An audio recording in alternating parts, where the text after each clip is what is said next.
We landed on that title simply because musically I think it's unlike anything the fans have heard yet. It definitely took on this new sound, has taken on this kind of R&B rhythmic, still pop, but this R&B rhythmic overtone that I feel most connected with. But then also just as far as the content, like, you know, there was a lot of things that have happened over the last couple of years that made for a great song. I'm living on my own now, like I moved out of my house and I'm single now. There's just been a whole lot going on, a lot to talk about. I learned a lot about myself, I've learned a lot about women. I've learned what it's like to be with them and be without them. And I can't really figure out which one I like better yet. It's been an interesting process. I've met a lot of people I've been dating. I went on as a joke with my buddy and signed up for a month subscription on JDate.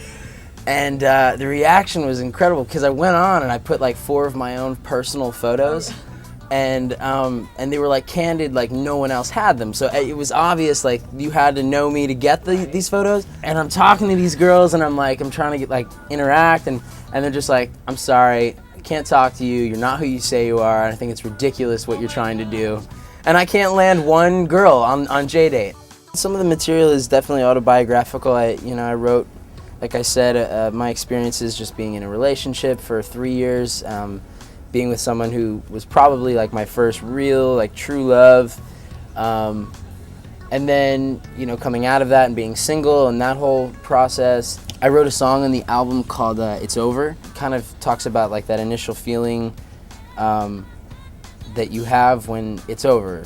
That's one of my favorite songs on the record. There's a song called My Baby, which is it's kind of that feeling when you're out with someone and they're like, you can tell like they're just total rock star, that every guy is turning heads for her. Right. But knowing that she's your girl is kind of like the coolest feeling in the world. You feel like the rock star.